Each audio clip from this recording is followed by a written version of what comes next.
네, 오늘 하나님 말씀 누가복음 13장 누가복음 13장 말씀을 보시겠습니다. 옆에 화면 참고해 주시고 성경을 봐주시고 감사하겠습니다. 누가복음 13장 6절로 있는 말씀인데요. 제가 이 말씀 읽겠습니다. 13장 6절로 있는 말씀입니다. 이에 비유로 말씀하시되 한 사람이 포도원에 무화과 나무를 심은 것이 있더니 와서 그 열매를 구하였으나 얻지 못한지라. 포도원 지기에게 이르되 내가 3년을 와서 이 무화과 나무에서 열매를 구하되 얻지 못하니 찍어버리라. 어찌 땅만 버리게 하겠느냐. 대답하여 이르되 주인이여 금년에도 그대로 주소서. 내가 두릅하고 거름을 줄이니 이후에 만일 열매가 열면 좋거니와 그렇지 않 찍어버리소서 하였다 하시니라. 성도 여러분 평안하셨습니까? 네. 오늘도 시작하는 시간 이렇게 전해오신 모든 분 환영합니다.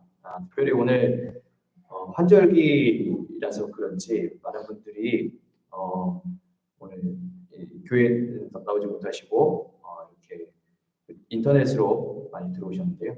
우리 이속 집사님, 또 이영래 집사님, 박예린 청년, 문용대 집사님, 그리고 우리 그 제인의 가족 모두 다 빨리 쾌차하셔서 밝은 모습으로 내일도 뵙기를 기도합니다. 오늘은 실물교훈 제17장에 나오는 열매를 맺지 못하는 무화과 나무의 비유입니다. 주님께서 우리가 방금 읽었던 누가복음 13장의 6절부터 9절까지의 말씀을 읽었는데 이 말씀이 이제 열매를 맺지 못하는 이 무화과 나무의 비유인데요. 예수님께서 근데 이 비유를 말씀하시기 전에 어떤 이스라엘의 사건이 있었냐면 여러분 빌라도 아시죠? 빌라도? 빌라도가 예수님을 이제 죽이라 명령했던 그 빌라도 그 사람이 이제 유대의 총독 아니겠습니까? 근데 이 사람이 성전에서 유대인들을 학살하는 사건이 있었습니다. 예수님 대회에서는 유대인들이 정말 크고 작은 많은 폭동들이 있었어요. 폭동들 이렇게 많은 소동들을 자주 일으키고 그랬는데 빌라도는 이제 이것을 이제 일종의 큰 이제 나라에 대한 반항, 국가에 대한 반항이라고 생각하고 폭력을 앞세워서 굉장히 많이 진압하고 막 그랬었어요. 그래서 그날에도 이 빌라도는 이제 폭동을 진압하는 명목으로 이제 군인들을 데리고 군인들을 유대인 성전에 들어가게 해서 이제 성전에 제물을 드리기 위해서 소를 잡고 있는 사람들을 이제 죽였습니다. 학살했습니다. 네. 그때 그 사건이 이 예수님 당시 이 시대에 이제 소문이 쫙 퍼졌겠죠. 그래서 이제 사람들에게 좀 이렇게 이슈가 됐던 그런 사건이 있었어요.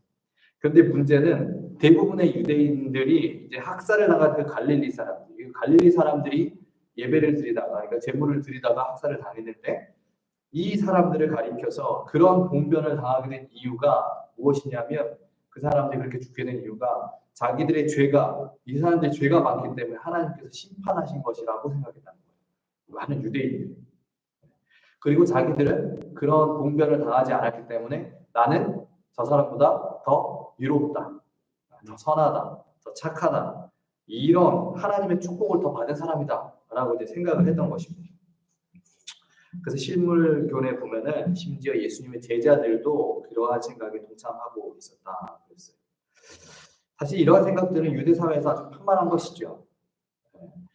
그리고 역시 이러한 생각을 가진 어떤 유대인들이 와서 이 학살에 대해서 어떻게 생각하느냐고 묻는 것입니다. 그 이야기가 사실은 오늘 있지는 않지만 누가복음 13장 1절에 나오는 이야기. 13장 1절에 보시면 이렇게 있어요. 그때 마침 두어 사람이 와서 빌라도가 어떤 갈릴리 사람들의 피를 그들의 제물에 섞은 일로 예수께 아뢰니 그랬습니다.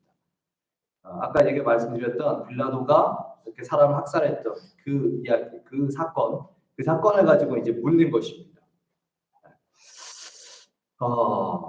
여러분 유대인들이 와서 예수님에게 어떠한 대답을 어떠한 대답을 기대하면서 예수님께 이러한 질문을 했을까요? 이제 사람들이 와가지고 유대인들이 와가지고 예수님 저 사람들 이렇게 죽어 빌라도가 죽여가 이렇게 해서 죽었는데 저 사람들을 어떻게 생각하시냐 이렇게 질문하는 거예요. 저 사람들의 죄가 저렇게 많은 것 같은데 어떻게 생각하십니까? 이렇게 질문을 하는 거예요. 아마 이 유대인들은 예수님에게 그 당시 그 지역 그 사회에서 선생님이라고 불리던 그분에게 기대했던 대답은 아마 이런 대답이었을 거예요.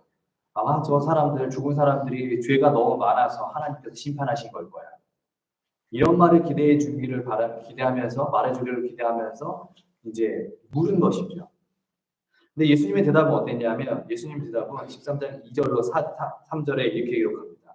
대답하여 이르시되 너희는 이 갈릴리 사람들이 이같이 해 받음으로 그래서 해는 이제 그 해로움이죠. 고난을 받음으로 다른 모든 갈릴리 사람보다 죄가 더 있는 줄 아느냐? 이 갈릴리 사람들이 저렇게 고난받고 죽었는데 그럼 저 사람이 다른 사람들보다 더 죄가 많다고 생각하느냐? 그리고 3절에 너희에게 이르노니 아니라. 이게 아니라는 거예요. 아니라. 너희도 만일 회개하지 아니하면 다 이와 같이 망한다. 라고 말씀하셨어요. 예수님의 대답은 한마디로 너희도 뭐하다는 거예요. 너가 죄인이라고 생각하는 저 사람들 하나님께 죄를 많이 져가지고 벌 받았다고 생각하는 그 사람들하고 너하고는 뭐하다는 거예요. 똑같다는 거예요. 똑같다. 그래서 결국엔 너희도 회개하지 아니하면 결국에는 뭐하다는 거예요. 결국에는 저와 같이 심판의 때에 죽게 될 것이라는 것입니다. 질문을 하는 유대인들의 관심은 어디에 있습니까? 질문을 하는 유대인들의 관심. 그것은 이들의 관심은 나는 온전히 저 사람들보다 더 의롭다. 여기에만 관심이 있었어요. 하지만 예수님의 관심은 예수님은 누가 누구보다 더 의로운지 이것에 대한 아무런 관심이 없어요. 예수님의 관심은 하나. 누구든지 뭐하지 아니하면 회개하지 아니하면 결국 다 심판을 받게 된다라고 하는 것입니다.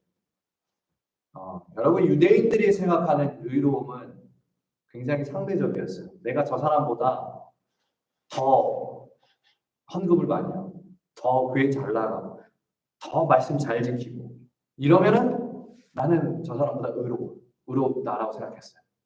그리고 내가 어떤 사람보다 더 그렇게 하지 못하면 나는 저 사람보다 더 악하다.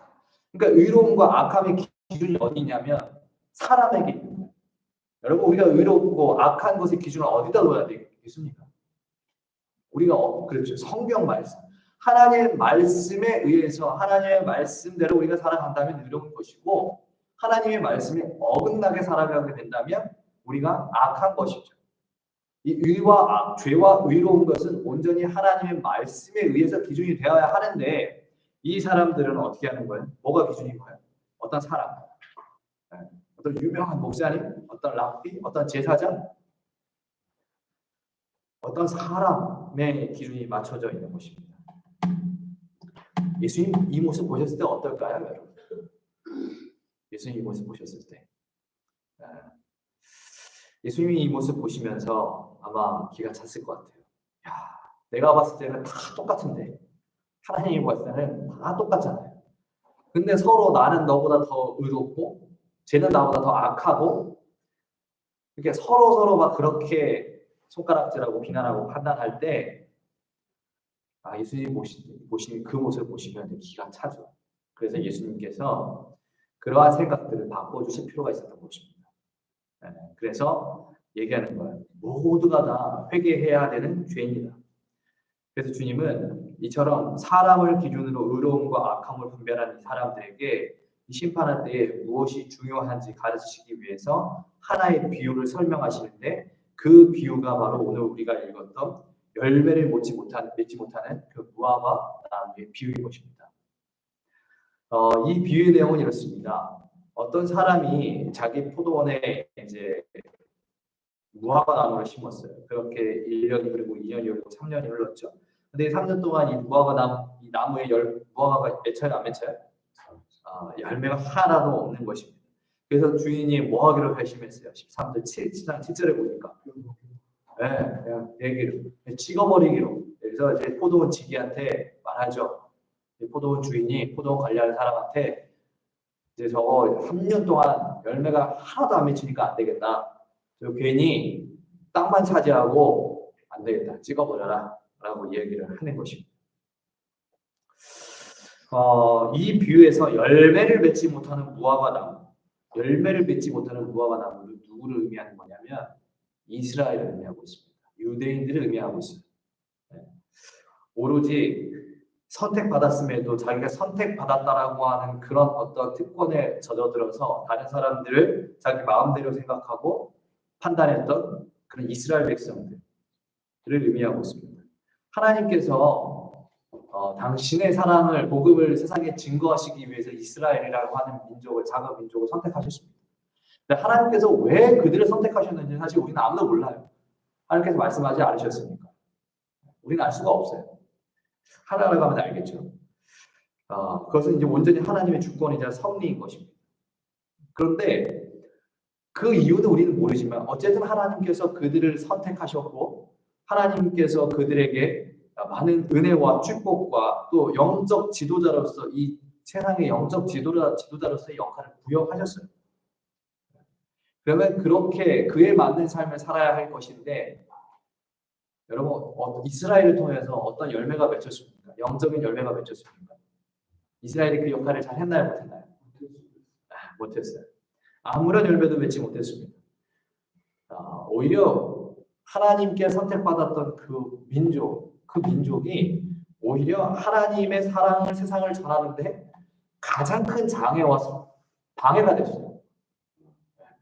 하나님의 사랑을 오해시키고 곡해시켜가지고 하나님의 그 말씀과 율법 이것을 오해시켜가지고 세상의 사람들에게 하나님은 굉장히 엄격하고 무섭고 심판하시는 하나님, 자기 말을 안 들으면 무조건 다 죽이거나 벌을 주시는 하나님, 무서운 하나님으로 이렇게 생각하게 했다라고 하는 것입니다.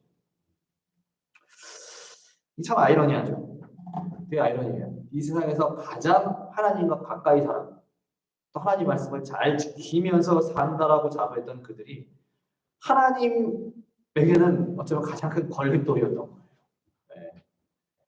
그래서 사실 이스라엘은 열매를 맺지 못하는 이 무화과 나무, 이 비유에 나오는 것처럼 이스라엘은 사실은 찍어져 버려도 그냥 베어져 버려도 사실 아무 말 못하는 거죠.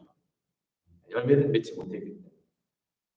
근데 중요한 것은 오늘날 하나님께서 그 과거 이스라엘 민족이라고 하는 그 공동체에 맡기셨던 그 역할이요, 그 사명, 오늘 그것을 어디에 맡기셨느냐라고 하는 것입니다.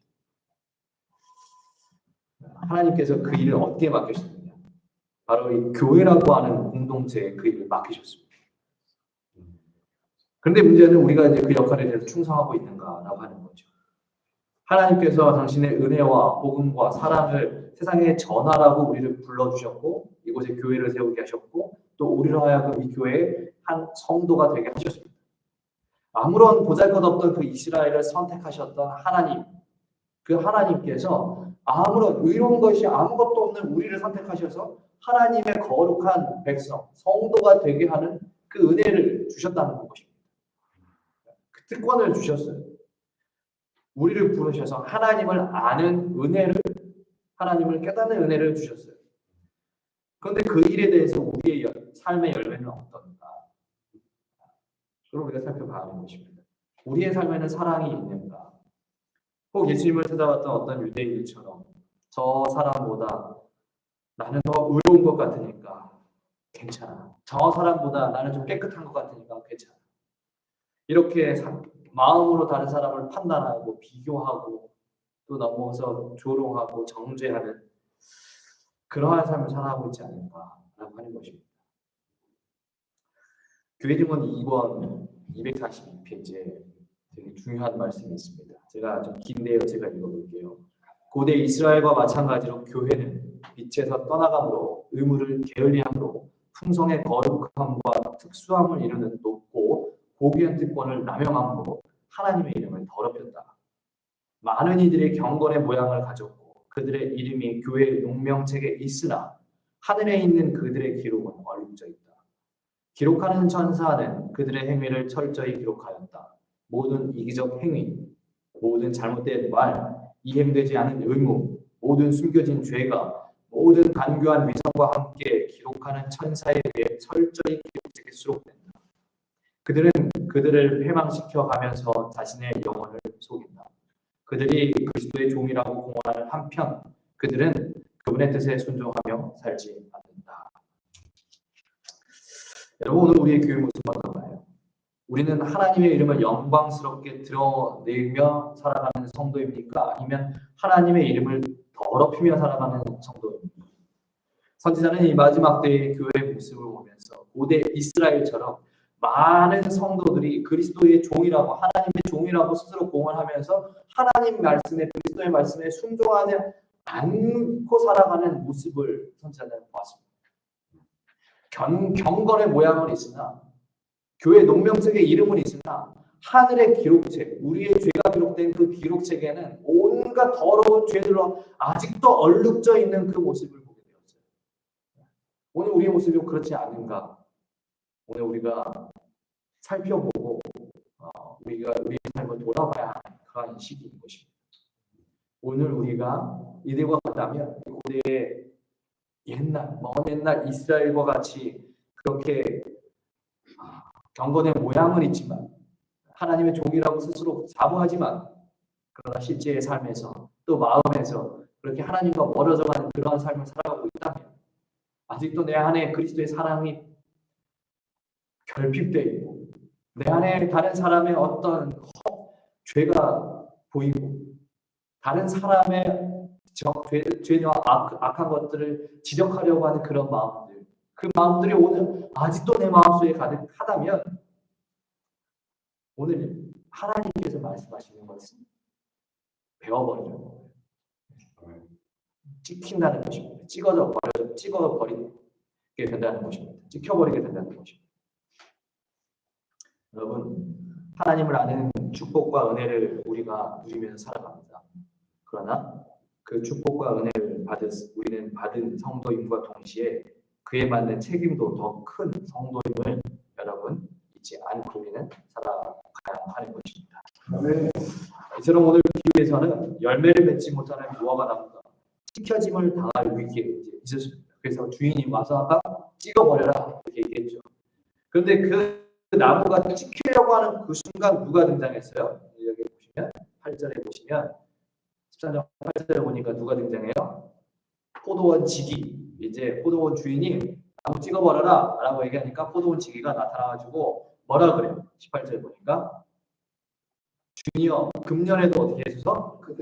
그대로 두소서 내가 두릅하고 거름을 줘보겠습니다. 만약에 그래도 열매를 맺지 못하면 그때 찍어도 되지 않습니다. 포도원 이 지기가 와가지고 포도원 주인을 설득합니다. 좀 더 시간을 달라고. 다 죽게 된 이 무화과 나무가 이제 어떻게 된 것입니까? 다시 뭐 하게 된 거예요? 살게 됐어요. 다시 한번 기회를 얻게 된 것입니다. 죽은 것이 너무나도 당연해야 하는, 열매를 아무것도 맺지 못하는 정말 죽어 마땅한 그 무화과 나무가 이 포도원 지기 덕분에 생명을 얻게 된 것입니다. 여러분, 이 비유에서 포도원 지기가 상징하는 분이 누굴까요? 포도원 지기가 상징하는 바로 예수님입니다. 예수님은 우리가 아는 것처럼 마땅히 죽어야 할 이 죄인들, 이 사람들을 살리셨습니다. 의로운 것을 찾아봐도 정말 눈 씻고 찾아봐도 찾을 수 없는 이 죄인들을 예수님께서 살리셨어요. 생명을 허락하셨어요. 그리고 예수님께서는 지금도 하늘에서 아버지에게 이야기하고 계셔요. 아버지, 금년에도 그대로 두셔서 아버지, 이 백성들이 열매를 맺을 수 있도록 제가 더 열심히 그들을 가르치고 인도하고 그들에게 증거할 테니까 아버지 조금만 더 시간을 주시옵소서. 이렇게 아버지에게 중보하고 계시는 것입니다. 하나님께서 우리가 예언을 연구해 보면 1844년 이후에 예수님은 언제든 다시 재림하실 수 있다고 했어요. 근데 재림하시면 예수님께서 재림하신다는 것, 예수님께서 이 땅에 오신다는 것, 그것은 무엇입니까, 여러분? 이제 더 이상 기회가 없는 거예요. 기회가 없는 거예요. 그 예수님은 언제든지 오실 수 있어요. 그 아버지의 때가 이릅니다. 근데 예수님께서 계속 뭐하고 계시냐? 미루고 계시는 거예요. 아버지한테 얘기하고 계시는 거예요. 아버지, 저 사람이 아직 회개 안 했습니다. 저 사람 아직 죄가 있습니다. 시간을 자꾸 미루고 계시는 것입니다. 하루, 이틀, 3일, 4일. 우리가 그것을 예수님의 사역 중에 중보라고 하는 것입니다. 중보. 그리고 이렇게 예수님의 중보로 인해서 잠시 미루어진 그 시간을 가르쳐 우리는 무엇이라고 얘기하냐면 바로 이제 은혜의 시기다라고 얘기하는 것입니다. 그리고 그 은혜의 시기가 언제냐? 바로 지금인 거죠. 바로 지금 우리가 살아가는 이 시기가 바로 은혜의 시기입니다. 근데 이 시기의 끝이 여러분 점점 다가옵니다. 이 시기에, 이 은혜의 시기의 마지막이 점점 다가와요. 그런데 이 시기 지나면 포도원지기가 약속한 그 시간이 지나면 더 이상 자비가 없습니다. 그 시간이 지나면 더 이상 기회도 없습니다. 여러분, 이 시기가 굉장히 중요합니다. 이 은혜의 시기, 우리가 더 이상 은혜를 받을 수 없는 그 심판의 시간이 이르기 전에 우리 삶 속에서 정말 예수님이 주인이 되시길 간절히 기도합니다. 그렇다면 예수님의 중보와 아버지의 사랑으로 얻게 된 이 은혜의 시기에 우리는 어떠한 열매를 맺어야 하는 것일까? 사실 오늘 이 비유에서 가장 중요한 포인트는 어디에 있냐면 열매에 있는 것 같아요. 왜냐하면 결국에는 이 나무가 뭘 맺지 못해서 지켜버릴 위기에 있는 거예요. 열매를 맺지 못했기 때문에 그런 위기에 놓이는 거잖아요. 그래서 열매가 참 중요한 것 같은데 이 열매가 뭐냐? 열매. 우리 앞서 이 비유의 배경을 설명드릴 때 예수님께서 강조하신 것이 있었어요. 저 사람들이 빌라도 때문에 죽은 저 사람들이 죄를 많이 져가지고 우리보다 죄 더 많은 죄인이나 죽게 되었습니다. 이런 마음으로 온 사람들에게 예수님께서는 뭐라고 말씀하셨어요? 너희도 똑같다. 뭐 하지 않냐면 다 너희도 다 죽게 된다. 회개하지 아니하면. 예수님께서 이 회개를 강조하시면서 이 비유를 말씀하셨어요. 실문교훈은 이렇게 얘기합니다. 그들로 하여금 마음을 경비하게, 이 비유에 말씀하신 배경에 그들로 하여금 마음을 경비하게 하고 저희 죄를 회개하게 하기 위함이었다. 그렇습니다. 예수님께서 이 백성들에게 그 재난, 그 빌라도가 학살했던 그 사건, 그리고 그 사건에 이어서 이러한 비유를 말씀하셨던 이유, 그것은 무엇이었냐면 이 백성들이 이 회개의 열매를 맺게 하시기 위함이었다는 것입니다. 여러분, 우리가 잘 아는 사람 중에 침례 요한이라고 하는 사람이 있죠. 이 사람이 예수님께서 공생에 나가시기 전에 예수님 전에 와서 예수님의 길을 준비한 사람으로 알려져 있습니다. 근데 이 요한이 뭐라고 했는가? 마태복음 3장 8절에 이렇게 얘기했어요. 그러므로 회개에 합당한 열매를 너희가 맺어야 한다라고 얘기를 했어요. 그리고 10절에는 이 좋은 열매, 즉 회개의 열매를 맺지 아니한 나무마다 찍혀 불에 던져질 것이라고 했어요. 그러니까 회개하지 않은 사람들이 결국에는 우리가 아는 것처럼 이 심판의 기별에 결국에는 찍힘을 당하는 것입니다. 사망에 이르게 되는 것입니다. 근데 중요한 것은 이 경고와 이 기별이 우리에게도 동일한 것이죠. 여러분, 이 말씀이 이 예수님 시대의 그 눈앞에 있는 사람에게만 주어진 기별이 아니고 이 침례 요한의 기별을 듣는 사람에게만 전해진 것이 아니고 오늘 지금 그로부터 2000년 후에 살아가지만 아직도 그리스도를 개인의 구주로 영접하고 예수님을 믿는다라고 공언하면서 살아가는 그 모든 사람들에게 이 기별이요 동일하게 적용되고 주어져 있는 것입니다. 여러분, 오늘 우리가 신앙을 하면서 정말 많은 신앙의 열매들이 맺혀지기를 바라죠. 품성의 열매, 좋은 품성의 열매가 내 삶에 맺혀지길 바라고 또 복음의 우리가 뿌린 복음의 씨앗이 열매가 되어서 함께 예배드리는 그러한 놀라운 전도의 열매가 맺혀지기를 바랄 것입니다. 그런데 이러한 열매가 맺혀지기 전에 우리에게 반드시 먼저 있어야 할 열매는 무엇이냐면 먼저 나의 죄를 주께 고백하는 이 회개의 열매가 반드시 있어야 하는 것입니다. 여러분, 예수님께서 이 회개의 열매, 우리 하나하나 각자가 내 삶 속에서 지은 모든 죄들의 이 회개의 열매가 있기를 간절히 바라시면서 예수님께서 지금 하루 이틀 계속 3일 계속 기다리신다는 거예요.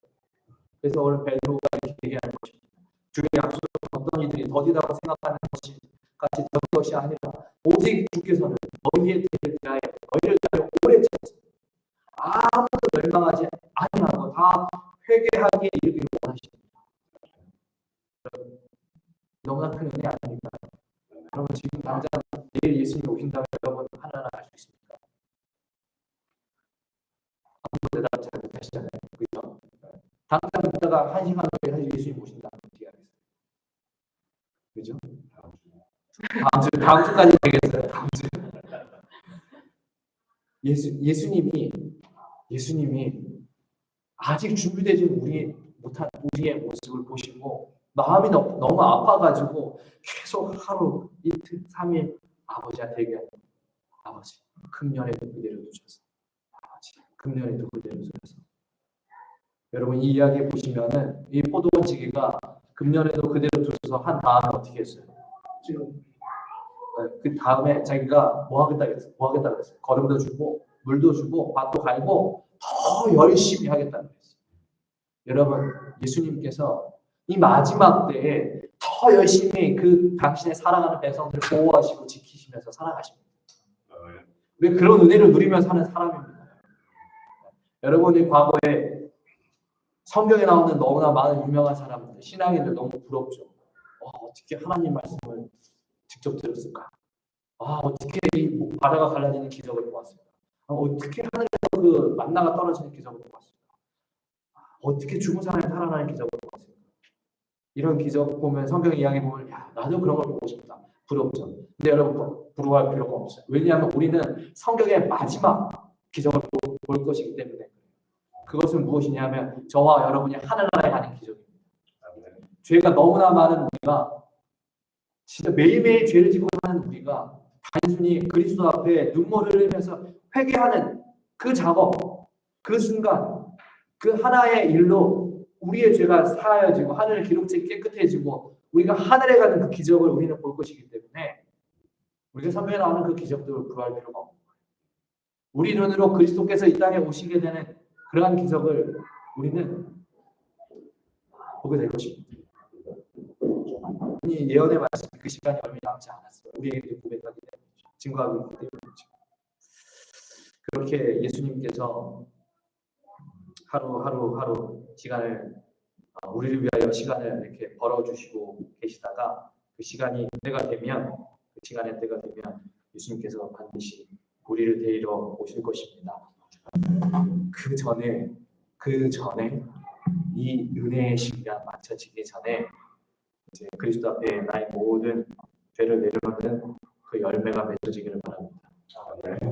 그동안 사랑과 사랑 없는 삶, 사랑이 없었던 삶, 순종하지 못했던 삶, 또 하나님 없이 살았던 그 모든 삶들 이제 십자가 앞에 내려놓고 그리스도 앞에 내려놓고 눈물을 흘리며 우리 죄를 자복하면서 또 하늘 기록책을 우리의 죄의 기록이 도만되는 그런 은혜 누리시길 바라며 오늘 말씀 마칩니다.